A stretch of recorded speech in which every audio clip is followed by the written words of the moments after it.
Hello guys, welcome to Tutorly. So in today's video, I'm going to show you exactly how to color match in Affinity Photo. Color matching is all about making your image's tones and overall color feel consistent and natural. Whether you're aligning it with a reference look or simply correcting mixed lighting.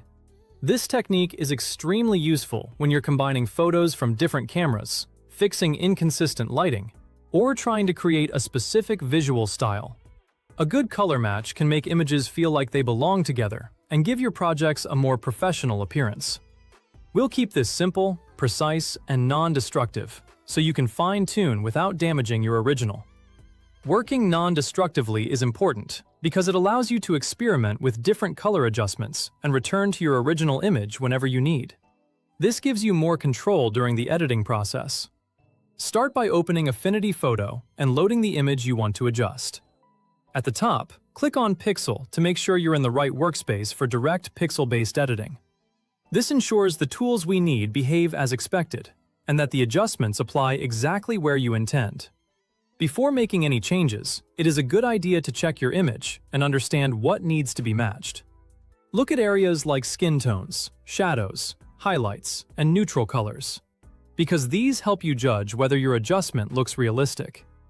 Next, move to the new adjustment layer options and hover to reveal the list of corrections available. Adjustment layers are essential because they sit above your image and can be edited or removed at any time, giving you full flexibility as you refine the look. Choose Curves. Curves is a powerful, precise tool for aligning tonality and color. The reason curves work so well for color matching is because it gives you control over brightness, contrast, and individual color channels.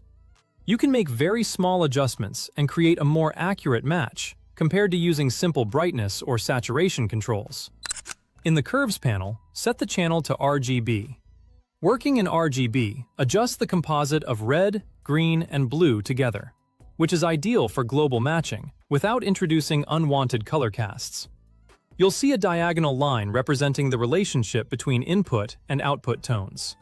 Think of this line as a map of your image's brightness values.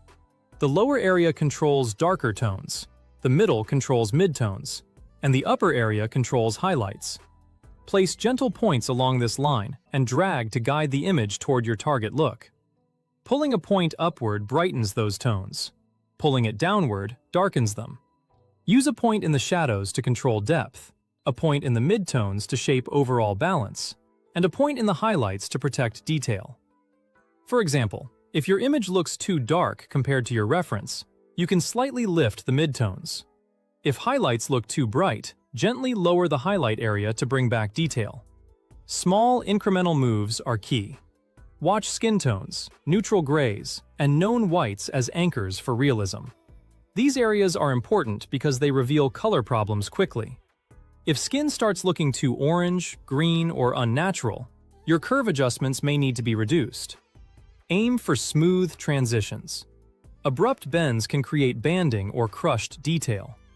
If the image starts to look flat, a subtle S-curve can restore contrast while still matching the overall feel. An S-curve slightly darkens shadows and brightens highlights, adding depth while keeping the overall color style consistent. Just remember to keep it subtle so the image does not lose natural detail. Take a moment to compare before and after by temporarily hiding and revealing the curves adjustment. Comparing your changes regularly helps you avoid over-editing. Sometimes the best color corrections are the ones that are noticeable enough to improve the image, but not so strong that they look artificial.